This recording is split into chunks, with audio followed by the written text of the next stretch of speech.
सुकून के साथ मरने का रास्ता हमवार कर रहा हूं, वरना मैं भी अपनी तकरीरों का रेट फिक्स करता तो मुझसे ज्यादा मालदार कोई खतीब नहीं होता। और सिर्फ निकाह सस्ता करने से काम नहीं चलेगा, जलसा भी सस्ता करना पड़ेगा। भाड़े की भीड़ और भाड़े के खतीब से हम अपनी नस्लें नहीं बचा पाएंगे। बैठो,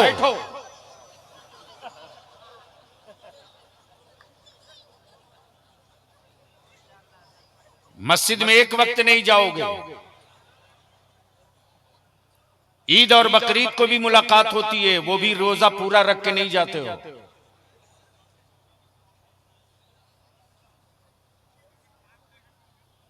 सबसे पहले मैं मुबारकबाद दूं मिर्चा के उन नौजवानों को, बुजुर्गों को और गिरदो नवाह के ईमान वालों को। बलियाबी की गुफ्तगू का ये हिस्सा आंख खोल करके देख लीजिए, सुनिए भी देखिए भी। हजरत,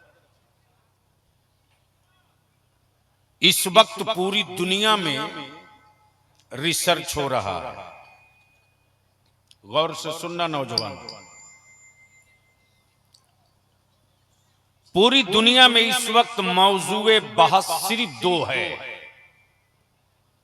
एक का नाम इस्लाम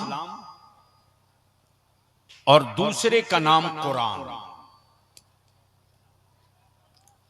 आप मुसलमान हो सुन करके उनसे पूछो इस्लाम की लज्जत, जिन्होंने समझकर इस्लाम कबूल किया है।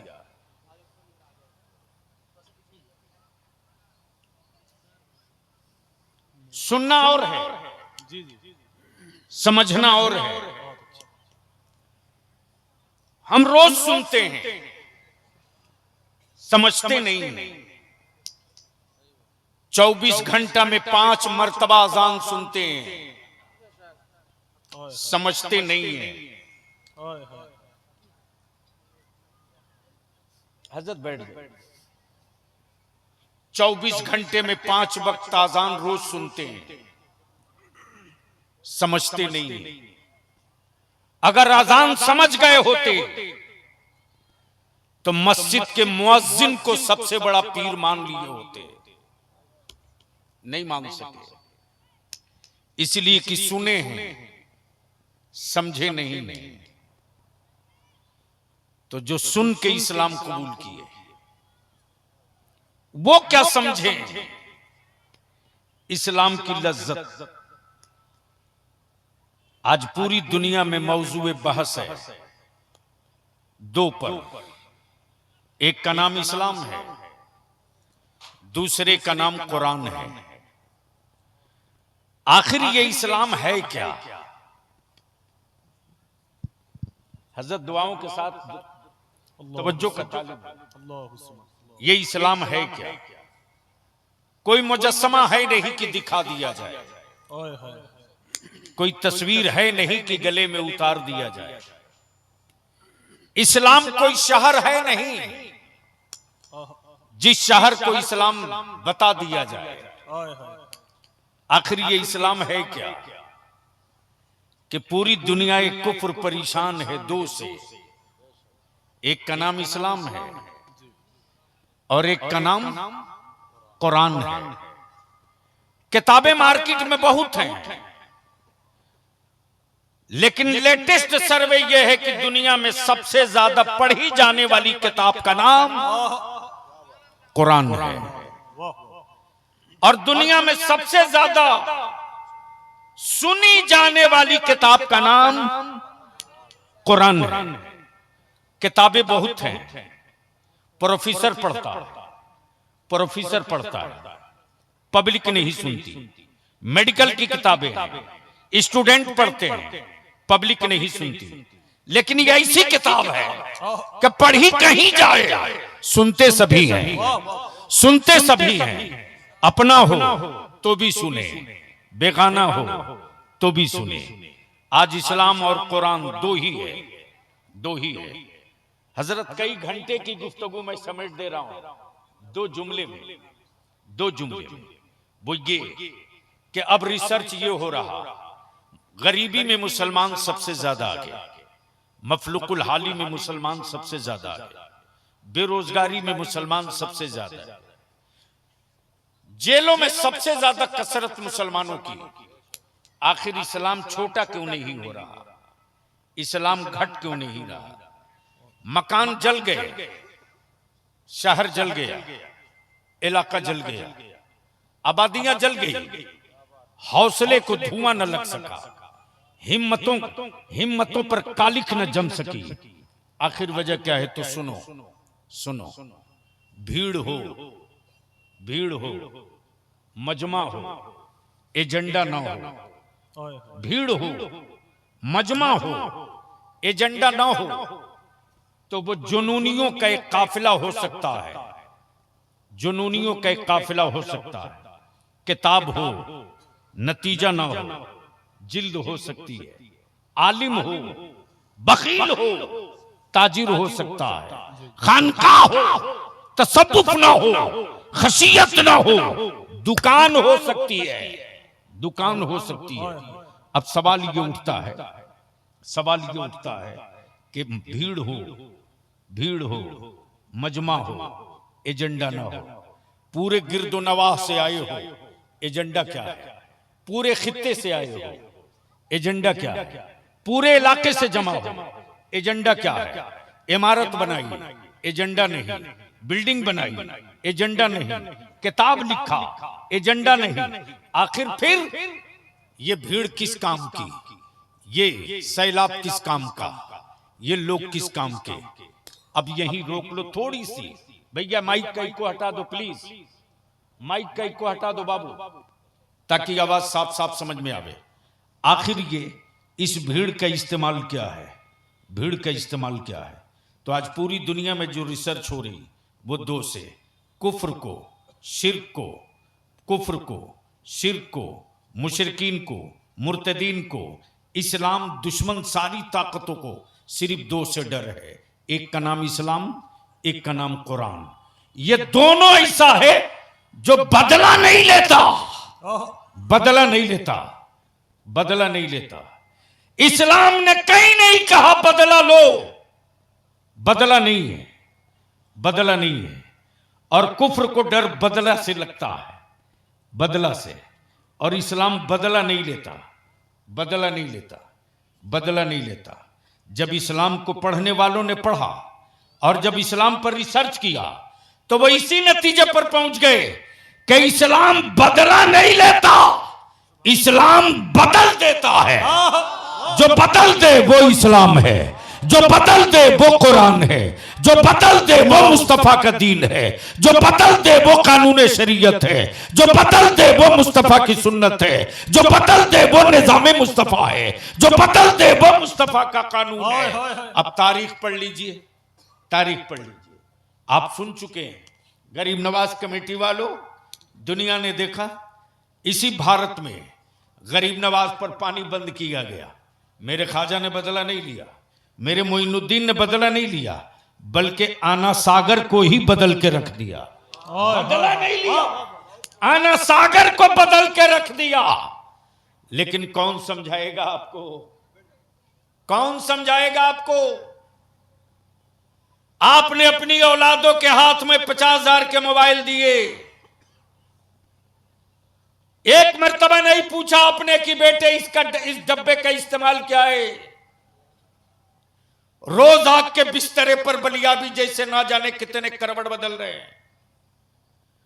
मेरी बेटियां गैरों के आंगन की जीनत बन गई, हम नारा लगाते रह गए,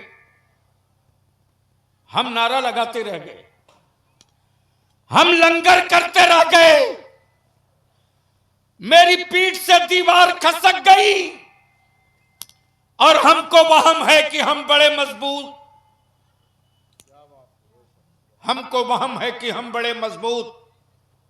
सुनो, मैं शहजादे शमसुल मशाइख से अपनी एक आप बीती शेयर कर दूं। हजरत बलियाबी के आंसू थमते नहीं। लोग कहते हैं तेरी सेहत क्यों नहीं बनती? 3 दिन रह ले मेरे साथ, सिर्फ 3 दिन।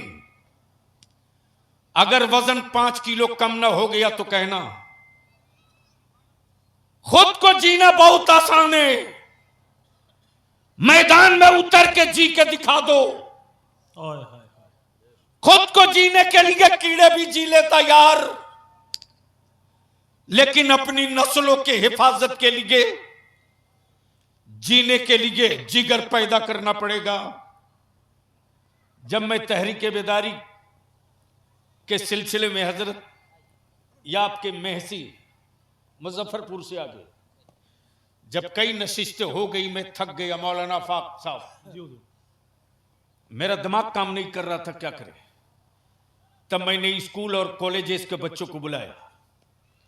मैंने कहा बेटे देख, मेरी हिम्मत अब टूट रही है, तुम लोग मेरा सपोर्ट करो। हजरत पैर से जमीन खसक गई। ये बच्चों की तफसील जानने के बाद लड़कों ने कहा हजरत हम लोग लिस्टिंग करते हैं 5 प्रखंड के हाई स्कूल इंटर तक के बच्चों को। उसी में एक लड़का बोला सिर्फ एक से काम नहीं चलेगा, बेटियों को भी अपने बुलाइए। मैंने कहा बच्चे और बच्चियां दोनों को बुलाओ। इसी तरह से 1 to 1 गुफ्तगू हो रही थी। जब मैंने अपने एजेंडे को बता दिया और बताने के बाद मैंने कहा मैं अब आपकी राय जानना चाहता हूं, आज आप लोग मुझको सहारा दो, मैं क्या करूं। गौर से सुनना मेरे अजीज, नारे वाली तकरीरें बहुत हो चुकी, चूमने वाली तकरीरें बहुत हो चुकी, फजीलत पे रातें हमने बहुत बिता ली। अब नस्लों की जरूरत पे गुफ्तगू का वक्त आ गया है। जब नस्लें बची रहेगी तब गरीब नवाज की चादर जाएगी। जब नस्लें सलामत रहेगी तब बज़्म मिलाद सजेगी। जब नस्लें बाकी रहेगी तब मस्जिदों के मिनारे की हिफाजत होगी। नस्लें न रहेंगी तो हम रह के कहां क्या करे लेंगे। हजरत शेख तरीकत जिस वक्त मैंने बच्चों से पूछा बताओ, हर सहूलत बाप दे रहा फिर भी मेरी बेटियां गैरों के साथ कैसे चली जा रही हैं। सुनना, गैरतदार मामों के दूध पिए हो तो सुनो। हजरत जानते हैं, बच्चों ने जवाब दिया कि एक टीम है, एक टीम है, और बिल्कुल फिल्मी अंदाज में उस बच्ची पर कोई अटैक करता है और उस बच्ची के साथ कोई बदतमीजी करता है। उसी में कोई गैर मुस्लिम का बच्चा उसके बचाव में आता है और उस टीम में लड़कियां भी हैं। वही लड़कियां अब उस बच्ची से कहती हैं तेरे लिए वो फलाने पर मुकदमा हो गया और तेरी वजह से अब उसकी लाइफ क्रॉस हो जाएगी, तेरे लिए वो जान पे खेल गया, तेरे लिए उसने अपना पूरी लाइफ बर्बाद कर दी। उसके बाद एक पार्टी बनती है, बर्थडे पार्टी। उस पार्टी में मेरी कौम की बेटी को बच्चियां बुलाती और वहीं से मेरी बच्चियों पर डोरे डाले जाते। मैं अर्ज करूंगा कब्बारों कमसार वालों, बाप दादा की छोड़ी हुई विरासत बचा लो। अगर ये बचा लिए तो 100 सालों तक तेरी औलादें सर उठाकर जिंदा रहेगी, और अगर ये हाथ से निकल गया तो याद रखना, याद रखना, कल किसी ने ये कहा था, कुत्ते से कहा था भाग भाग वरना आदमी की मौत मारा जाएगा। कुछ दिनों तक लोग ये कहते रहे भाग वरना कुत्ते की मौत मारा जाएगा। अब भारत में कुत्ते बोल रहे हैं भाग, वरना आदमी की मौत मारा जाएगा। इसकी एक बुनियाद, वो बुनियाद ये, हमने भीड़ जमा की, एजेंडा नहीं था। हमने मजमा जमा किया। मेरे पास कोई करारदाद और रेजुलेशन नहीं थे। भीड़ थी, आहत का जज्बा नहीं था। भीड़ थी, कोई कैलेंडर नहीं था। पैसा था लेकिन खर्च करने का की जगह नहीं मालूम थी। कोठी और मकान तो बना दिया, हवेली में ग्रेनाइट और टाइल्स तो लगा दिया, लेकिन खूबसूरत हवेली के लायक खूबसूरत औलादों की तरबियत न दे सके। मेरे अजीज बलियावी, आपसे सिर्फ दो चंद बातें अर्ज करता है, इतनी तमहीद के बाद सुनो। वो पत्थर, जो पत्थर छेनियों की चोट से डर जाए, जो पत्थर छेनियों की चोट से डर जाए, वो पत्थर कभी मस्जिद का मेहराब नहीं बन सकता। और जो औरत विलादत के दर्द से डर जाए, वो औरत कभी मां नहीं बन सकती। जो औरत विलादत के दर्द से डर जाए, वो औरत कभी मां नहीं बन सकती। और जो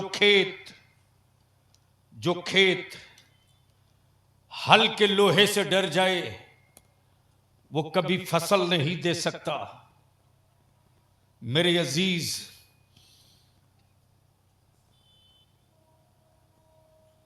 मरे हुए इंसानों को कांधे की जरूरत पड़ती है, जिंदा कौमों को कभी कांधे का इंतजार नहीं करना पड़ता। अगर लाश नहीं बने हो तब इंतजार मत करो और खुद को सर जोड़कर बैठ जाओ। मिर्चा हो, कुर्रा हो, रक्सान शरीफ हो, उसिया हो, बारे हो, गामर हो, बदौरा हो, जमानिया हो, कोई गांव हो, 12 गांव वालों एक मर्तबा सर जोड़ के बैठ जाओ और सर जोड़कर सिर्फ एक फैसला कर लो, सिर्फ 5 साल के लिए, सिर्फ 5 साल के लिए। छठे साल तुझे हुकूमतों से कटोरे लेकर खैरात नहीं मांगनी पड़ेगी।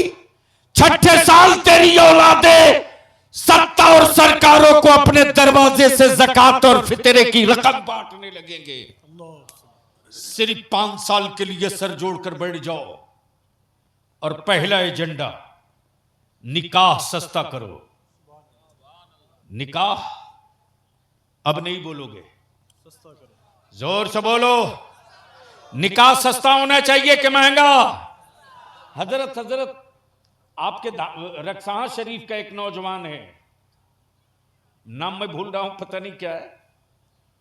सोशल मीडिया के जरिए मैं देख रहा हूं कि 15 लड़के, 20 लड़के, 25 लड़के, 10 लड़के मस्जिदों में, गांव में किसी को कुछ बोल नहीं रहे, तख्ती लेकर खड़े हो रहे हैं और तख्ती पर यही लिख रहा, निकाह सस्ता करो, निकाह आसान करो, निकाह सस्ता करो, निकाह आसान करो। ये तख्ती नहीं है, इसे कागज का टुकड़ा मत समझना। मैं इस एक लाइन की तहरीर का असर दिखाता हूं।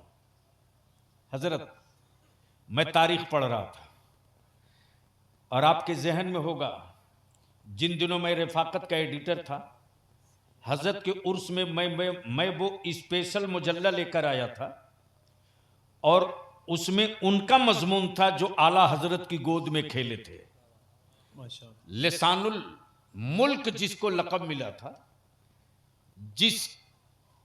जिस मुफक्किर के कलम को गवर्नमेंट ऑफ इंडिया ने खरीद लिया था, वो अल्लामा वाकिफ अरवली थे। 3 रुपया पर सफहा गवर्नमेंट ऑफ इंडिया देती थी, वो चाहे जो लिख के दे दे।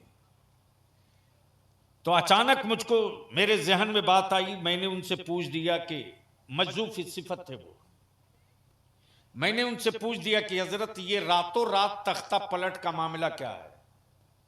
सुने उलमाए ज़वील एहतराम बड़ी संजीदगी से, रातों रात तख्ता पलट की तारीख क्या है?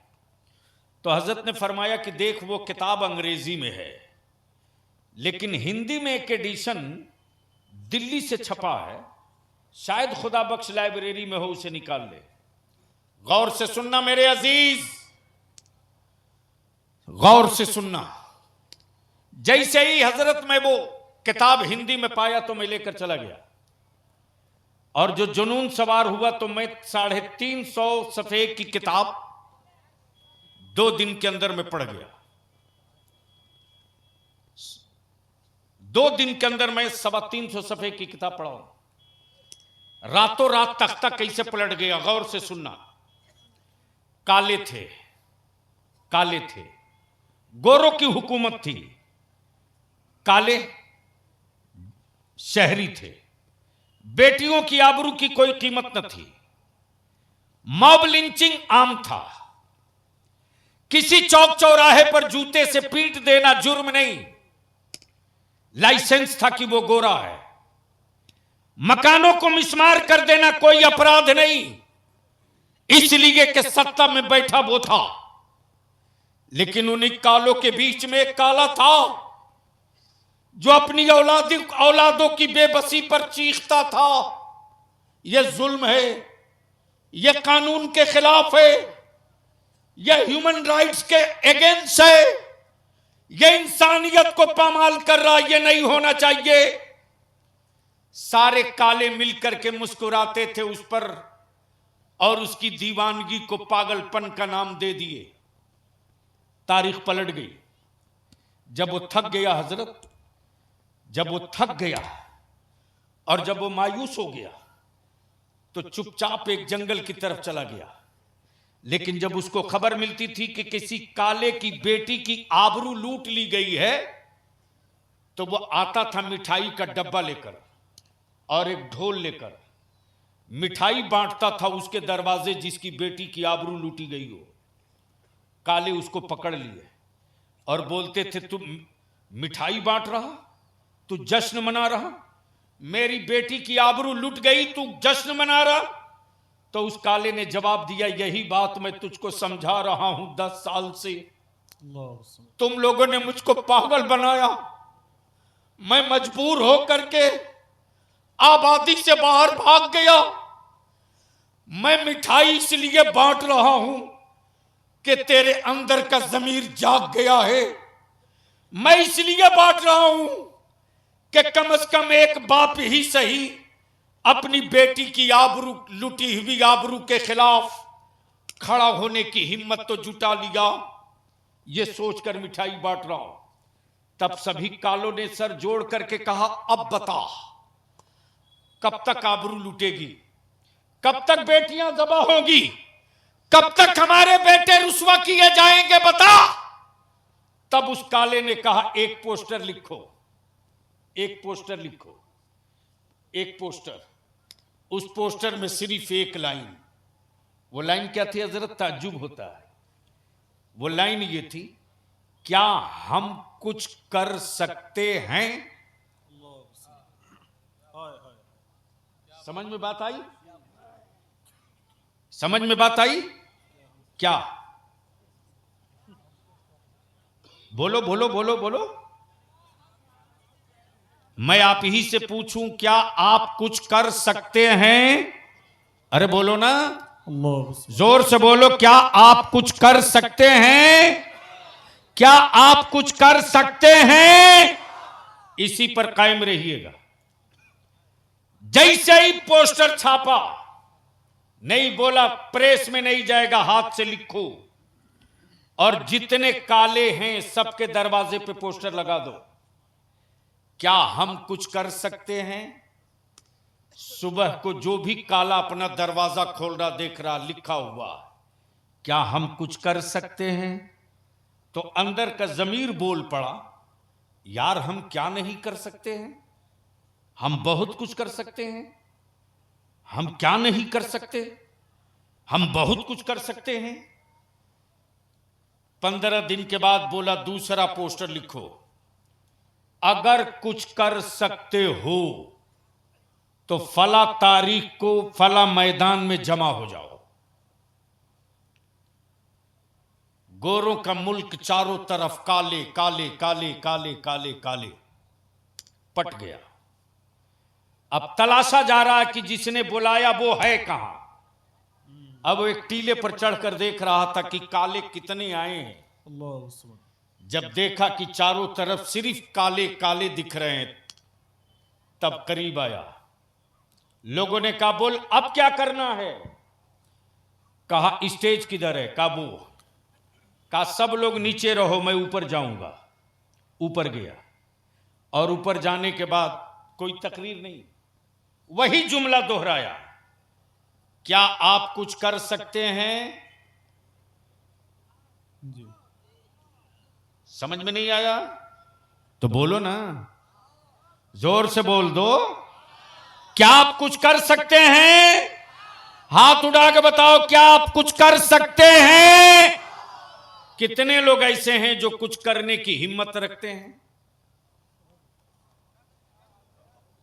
उठा के रखो, उठा के रखो, उठा के रखो। स्टेज वाले कुछ भी नहीं कर सकते।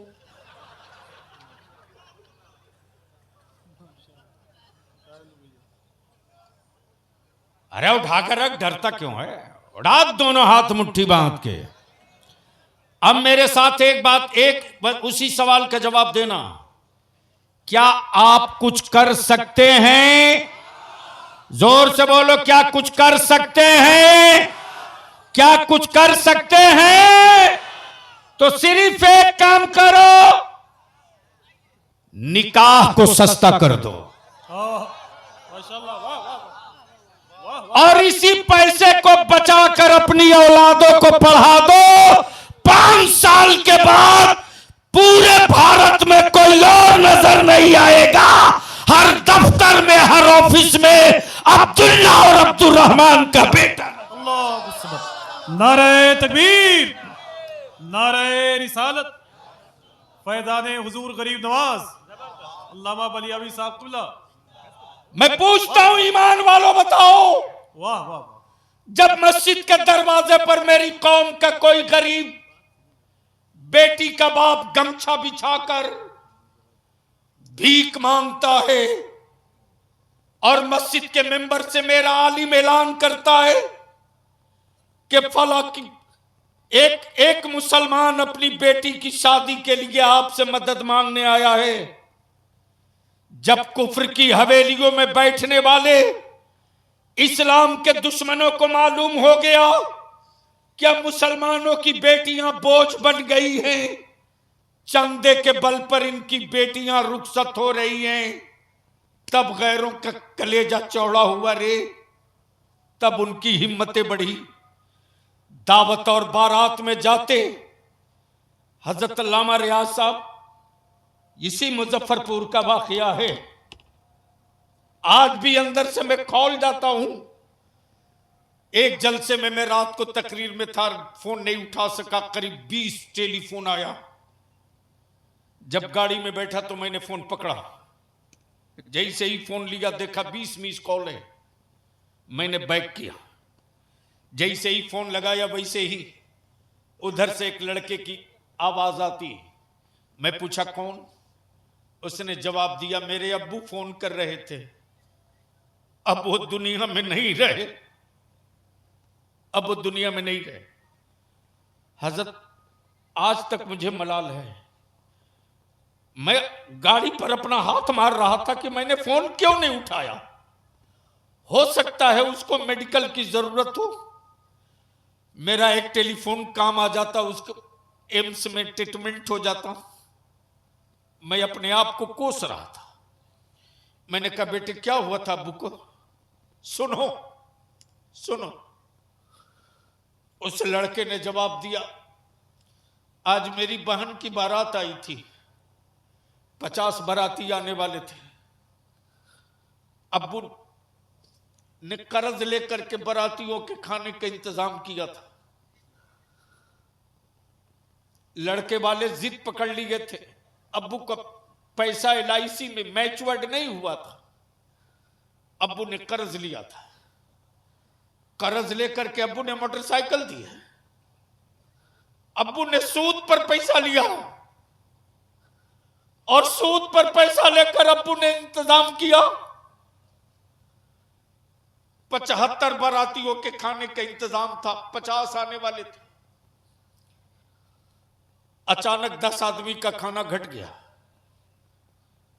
बारातियों के बीच में मेरे अब्बू को लड़के के बाप ने कह दिया कि मुझे नहीं मालूम था कि मैं भिखमंगे के घर अपने बेटे का निकाह कर रहा हूं। मेरे अब्बू के दिल पर यह बात लग गई। हम लोग अपने अब्बू को संभालना चाह रहे थे, लेकिन हजरत उनको अटैक आ गया, हॉस्पिटल ले गए। मैंने कहा बेटे मैं क्या कर सकता हूं? बोला हजरत एक एहसान कर दो, वरना सुबह मेरे घर से 2 लाश निकल सकती है। मेरे अब्बू का पोस्टमार्टम मत होने दो, हम तुझसे सिर्फ इतनी सी भीख मांगते हैं, मेरे बाप का पोस्टमार्टम मत होने दो। मैंने कहा बेटे बेफिक्र रह, तेरे अब्बू का पोस्टमार्टम नहीं होने दूंगा। मेरे अजीज, जब मैंने बच्चों को भेजा कि जाकर देखो उस बारात में जहां खाना खाए बाराती, देखो डस्टबिन में कितना खाना फेंका पड़ा, देखो।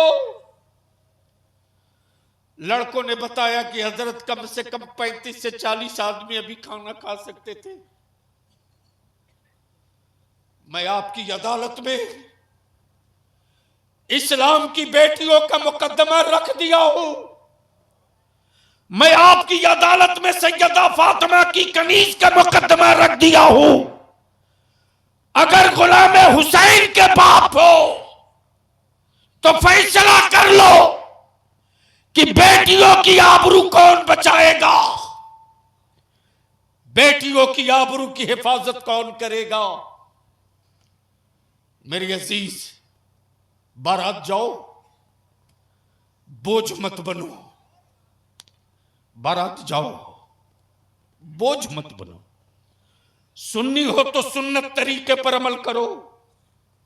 मेरे आका की सुन्नत यह नहीं है कि लड़की वाला लड़का तलाशे। सुन्नी हो तो सुन्नी बनो। क्या कहने, वाह वाह। सिर्फ मिलाद पढ़ना सुन्नियत की पहचान नहीं, सुन्नत मुस्तफा पर अमल करना सुन्नियत की पहचान है। मेरे अजीज, सुन्नत ये नहीं है कि लड़की वाला लड़का तलाशे। सुन्नत ये है कि लड़का वाला लड़की वाले के दरवाजे रिश्ता मांगने जाए। आए हाय हाय, अब बोल दो सुभान अल्लाह, अब बोल दो सुभान अल्लाह, जोर से बोल दो, अरे मस्ती में बोल दो। मेरे अजीज, आप कहोगे सबूत, तो चलो मस्जिद नबवी में, शहर तैयबा, जगह मस्जिद नबवी, जात मेरे मुस्तफा की, ऐलान आकाए रहमत करें, ए लोगों मेरी बेटी फातिमा का मंसूब लेकर आओ, मेरी बेटी फातिमा का मंसूब लेकर आओ। आओ, ये नहीं कहा कि मक्की हो तो आओ, मदनी हो तो आओ, हाशिमी हो तो आओ, कुरैशी हो तो आओ, मुत्तलबी हो तो आओ। ये नहीं कहा। क्या कहा? मेरी बेटी फातिमा का मंसूब लेकर आओ। आओ, शर्त यह है अल्लाह वाला हो, मुहम्मदुर रसूलुल्लाह वाला हो, यानी ईमान वाला हो। आओ। जैसे ही ये आवाज गूंजी है ज़बाने नबूवत से, मदीने तैयबा के बड़े बड़े रऊसा, उनकी औलादे बेचैन हो गई। काश आकाए करम हमको कबूल कर लेते, काश रसूल करीम अलैहिस्सलाम की बेटी मेरे घराने को कबूल कर लेती।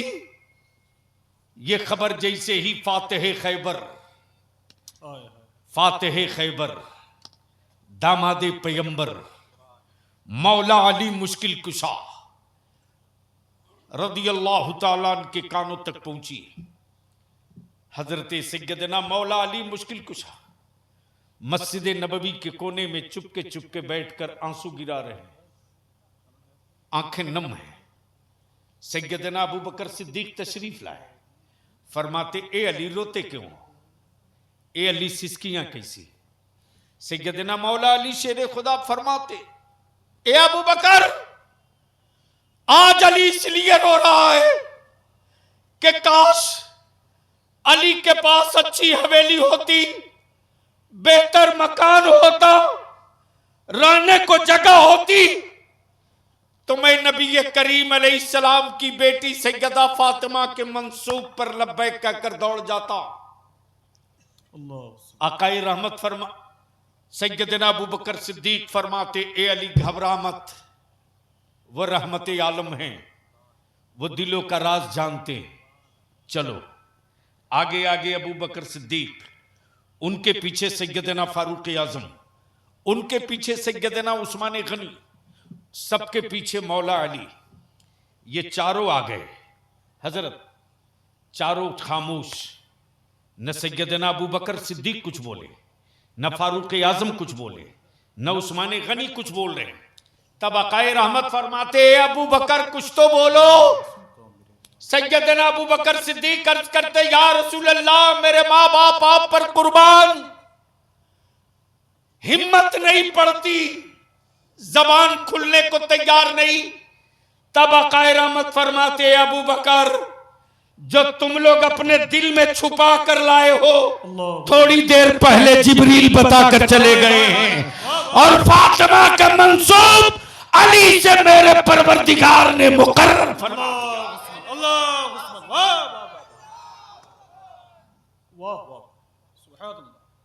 लगाया भी तो आधा पूरा लगा दे। माशाल्लाह, लगाइए लगाइए, माशाल्लाह लगाइए। अल्लाह अकबर, या रसूल अल्लाह, जिंदाबाद जिंदाबाद। माशाल्लाह, रक्सान शरीफ का है, मिर्चा का, इसलिए लहरा रहा है। बस 5 मिनट दिल लगाओ, ईमान से बोलो। इतनी बड़ी आबादी में पूरे इलाके के लोग आए हो, निकाह सस्ता होना चाहिए कि नहीं? बेशक। जोर से बोलो ना, होना चाहिए कि नहीं? कैसे होगा? कौन करेगा? कौन करेगा? कोई कुंवारा है?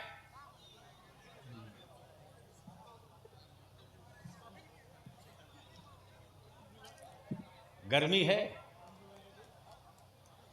अच्छा, इतने बड़े मजमे में कोई है कुंवारा जो ऐलान कर दे कि हम जहेज नहीं लेंगे, अपने बाप की औलाद हैं, जानवर नहीं हैं, बिकेंगे नहीं?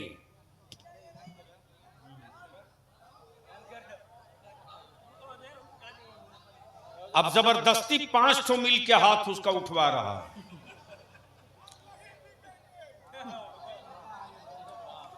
2 3 4 5 6 8 10।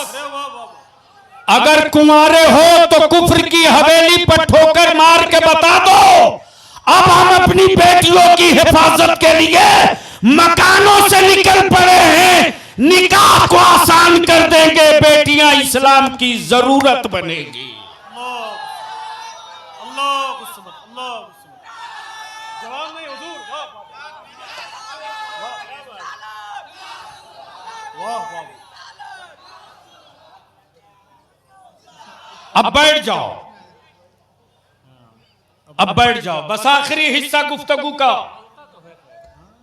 बहुत गौर से सुनना, किसी सत्ता किसी हुकूमत का खौफ अपने कलेजे पर मत लेना। अहले स्टेज की तवज्जो चाहूंगा, आखिरी गुफ्तगू है। मौलाना फाक साहब जी हुजूर जी, हजरत हम गोश्त और हड्डियों के बने हुए हैं, प्लास्टिक के नहीं हैं। मेरी मस्जिदों के बुनियाद के कागज तलाशने वालों ने बड़ी फख्र से कहा था, तब तेरे बलियावी ने 2 टुक कहा था, और मैं तो कहता हूं गूगल से पूछ लो, गूगल से, गूगल से पूछ लो कि जमीन पर सबसे पहला आदमी कौन, पूछ लो गूगल से। ये गूगल बरेली वालों का नहीं है, ये गूगल मुसलमानों का नहीं है। यहूदियों के गूगल से पूछो कि धरती का पहला आदमी कौन, तो गूगल भी तुरंत तक 1 सेकंड के अंदर जवाब देता, जमीन पर पहला आदमी, जिसका पहला आदमी आदम अलैहिस्सलाम है। गूगल कर ले। ये आदम नहीं कहते, डर लगता है, पोल खुल जाएगा, इसलिए आदि कहते हैं। आदि काल से, आदम काल से नहीं, आदि काल से। इसलिए कि आदम बोलेंगे तो पकड़ लिए जाएंगे। आदि बोलो, आदम मत बोलो। हम आपसे विनती करेंगे, अपने अपने खेत खलियान मकान के कागज खतियान रखने वालों, सुकून से मत बैठो, अपनी मस्जिदों की जमीन का कागज दुरुस्त करो। ये 2 चंद दिनों की बात नहीं जो हवा में आवे उड़ जाए। एक मास्टर प्लान है, उस मास्टर प्लान को हम जुमलों से नहीं, कलम के पावर से मुकाबला कर सकते हैं। और इसके लिए जरूरत इस बात की, हम अपने जवानों से भीख मांगते हैं। मेरे अजीज, कॉलेज स्कूल में पढ़ने वाला, अरे तेरे जिसमें सैयदा फातिमा ज़हरा के कनीज का खून है रे। तेरे लिए माओ ने ना जाने कितनी मन्नतें उतारी हैं, ना जाने माओ ने कितने सदके लुटाए हैं सिर्फ तेरे लिए। जरूरत इस बात की आ गई है कि अब दौलत कमाने के लिए पढ़ना बंद करो, अपनी नस्लों के तहफ्फुज के लिए आगे बढ़ जाओ। बस आखिरी बात अर्ज कर दो, ईमान से बोलो, कॉलेज स्कूल में पढ़ने वालों, आदमी बीमार पड़ता है तो दवा लेता है कि नहीं लेता है? जोर से बोलो। अगर दवा दुश्मन की दुकान में हो तो लेगा कि नहीं लेगा? नहीं लेगा। 5 रुपये की दवा अगर 500 में मिले तो लेगा कि नहीं लेगा? क्यों लेगा? जोर से बोलो, क्यों लेगा? क्यों लेगा? दुश्मन की दुकान में है फिर भी लेगा। 5 रुपये की दवा 500 में मिले फिर भी लेगा। बस इसी को आज के जलसे का एजेंडा बना दो। मेरे अजीज, इतनी मेहनत करके पढ़ो कि बीमार मुल्क के लिए दवा बन जाओ। क्या कहने, वाह वाह। और जब बीमार मुल्क के लिए दवा बनोगे तो वैसे ही तुझको तराशा जाएगा जिस तरह भारत का डिफेंस बीमार था और दवा का नाम एपीजे अब्दुल कलाम था, तो घुटने टेक करके कहना पड़ा भारत का डिफेंस बीमार है, मुसलमान का बेटा दवा है। आज तेरे लिए राष्ट्रपति की जगह तैयार रखी हुई है। अल्लाह, इतनी मेहनत करके पढ़ो। वाह वाह। और मैं नौजवानों से अर्ज करूंगा, आप चाहो तो मदद कर सकते हो। अगर पता चल जाए कि तेरे दोस्त ने 5 लाख रुपया और एक बुलेट या 4 चक्का पे निकाह कबूल करने की हां भरी है, तो उसका कार्ड मंगा लो और फोटो खींच लो, एड्रेस पता लिख दो और अपनी दोस्ती भी जाहिर कर दो। ये मेरा दोस्त है, जिगरी दोस्त है, हमने इसको अपना दोस्त बनाया था, लेकिन ये मेरा दोस्त 5 लाख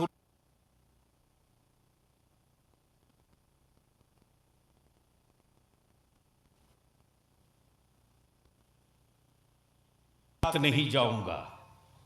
क्या मुमकिन है? कर सकते हो? कर सकते हो? नहीं कर सकते हो? कर सकते हो?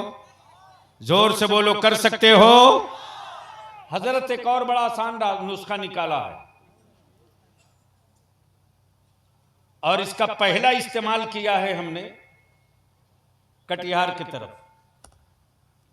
वो ये कि अगर बारात जा रही है तो लड़के वाला जिनको बारात ले जा रहा तो नीचे नोट में लिख दे रहा, आप मेरे रिश्तेदार हैं, बारात चलिए, लेकिन दोपहर की बारात है, दीन की बारात है, इसलिए जोहर की नमाज जमात के साथ मस्जिद में अदा करनी होगी। जहां ये शर्त लगा दोगे कि जोहर की नमाज मस्जिद में जमात से अदा करनी होगी, 12 आना इसे ही छट जाएगा। और रात की बारात हो तो मगरिब और ईशा की नमाज और उसी मस्जिद में निकाह कर दो और उसी पैसे को बच्चों को पैसे को बचाकर अपनी औलादों को पढ़ा दो। अब मदरसे से डर हुकूमतों को क्यों लग रहा है मालूम है? नहीं मालूम है। सुनो, आज का फलस्तीन, आज का बैतुल मुकद्दस, कौन ईमान वाला है यार जो बैतुल मुकद्दस और फलस्तीन को याद करे और भरपेट खाना खा ले? रोटियों के टुकड़े हलक से नीचे नहीं उतरते। 1000 साल पहले इसी तरफ बैतुल मुकद्दस पर यहूदियों का कब्जा था और यहूदियों ने कहा था कि अब मुश्किल है, नामुमकिन है, अब इस्लाम में कोई नर नहीं बचा है जो बैतुल मुकद्दस पर कब्जा कर सके। यह आवाज जैसे ही गुरूर और घमंड की गूंजी है अरब की वादी में, यह आवाज टकराई इस्लाम के शेर, इस्लाम का शहजादा सलाहुद्दीन अय्यूबी के कानों से। और सलाहुद्दीन अय्यूबी ने ऐलान किया, यहूदियों अपना किला बचा सकते हो तो बचा लो, अभी जमीन पर मुस्तफा का गुलाम जिंदा है। और देखते देखते बैतुल मुकद्दस पर सलाहुद्दीन अय्यूबी ने इस्लाम का झंडा गाड़ के बता दिया कि नबी वाला जिद पर आ जाए तो फौज की दीवार नहीं, फौज का समंदर बना दो तो अपने जूतों के तलवों से रोक कर फतह का परचम गाड़ सकता है। बना दिया। जब फतह कर लिया तब यहूदियों का पोप परेशान हुआ। पता करो सलाहुद्दीन अय्यूबी पढ़ा कहां से है, पता करो सलाहुद्दीन अय्यूबी की तालीम कहां से हुई है। तो जब उसकी आईबी ने रिपोर्ट दी तो यही कहा, सलाहुद्दीन अय्यूबी कॉलेज में नहीं पढ़ा है, सलाहुद्दीन अय्यूबी स्कूल में नहीं पढ़ा है, सलाहुद्दीन अय्यूबी किसी यूनिवर्सिटी में नहीं गया है, सलाहुद्दीन अय्यूबी की तालीम मदरसे में हुई है और पढ़ाने वाले का नाम अब्दुल कादिर जीलानी है। हुक्मरानों को मदरसों से इसीलिए डर लगता यार कि फिर कहीं चटाई वाले कोई दूसरा सलाहुद्दीन अय्यूबी न पैदा कर दे। इसी खौफ में जी रही है सत्ता और हुकूमतें। लेकिन तेरे मुठिया के चावल ने, तेरे ज़कात के सिक्कों ने, तेरे फितरे की रकम ने कुफ्र की चूले हिला के रख दी है। इसलिए मिर्चा वालों, इन्हें किसी का बेटा मत समझना, इसे रसूलुल्लाह का मेहमान समझना। किसी भी मदरसे के बच्चे को गिरी नजर से अल्लाह के वास्ते कभी मत देखना, कभी मत देखना। कयामत के दिन तेरा बेटा काम आवे कि ना आवे इसकी कोई गारंटी नहीं, लेकिन जिनके लुकमे खाकर ये पढ़ चुके हैं, कयामत के दिन ये सीना ठोक के तेरे काम आएंगे, ये लिख लो। इसलिए मैं अर्ज करूंगा, अपने मदरसों को मजबूत कीजिए और मदरसे के इंतजामिया से भी हाथ जोड़ के अपील करूंगा, सिर्फ हाफिजी मत बनाइए, सिर्फ हाफिजी मत बनाइए, बल्कि कोशिश कीजिए कि जो बच्चे हिफ्ज कर रहे हैं, हिफ्ज करते करते कम से कम हाई स्कूल का एग्जाम भी दे सके, ताकि वो बच्चे मेन स्ट्रीम में हमारे आ सके, हमारे बच्चे लॉयर भी बन सके, हमारे बच्चे मेडिकल की तरफ भी जा सके। अमा जब मदरसे की पतली दाल और मोटा चावल खाकर 30 पारा कुरान हिफ्ज कर सकता है तो थोड़ी सी पुष्ट पनाही कर दो तो मदरसे के बच्चे क्या नहीं कर सकते हैं वो सब करके दिखा देंगे। इसलिए कोचिंग का भी इंतजाम हो, भरपूर कोचिंग का इंतजाम हो। इसलिए मैं कमेटी से भी इल्तिजा करूंगा कि मदरसे की इमारत अल्हम्दुलिल्लाह बहुत खूबसूरत हो गई है, बहुत अच्छी हो गई है। हमारी बेटियां क्यों जाएंगी गैर जगह? हाई स्कूल मैट्रिक की, साइंस की, मैथ की, ज्योग्राफी की, हिस्ट्री की अगर कोचिंग करनी है, हम अपने गांव में इंतजाम कर दे, बढ़िया टीचर का इंतजाम कर दे, पर्दे में रहकर मेरी बेटियां एग्जाम की तैयारी कर ले और हम भी बेखौफ बेखतर और मस्त होकर के अपनी बेटियों को पढ़ा सके। मन में ये खौफ न रहे कि मेरी बेटियों की आबरू का क्या होगा। इसलिए कि गैरों के कुएं पर अब भरोसा मत करो, पता नहीं कब किस वक्त कौन जहर मिला दे। अब अपना ही कुआं तैयार करो ताकि नस्लों को सैराब किया जा सके। यार जिंदा, सोहबत बाकी। सलाम अलैकुम।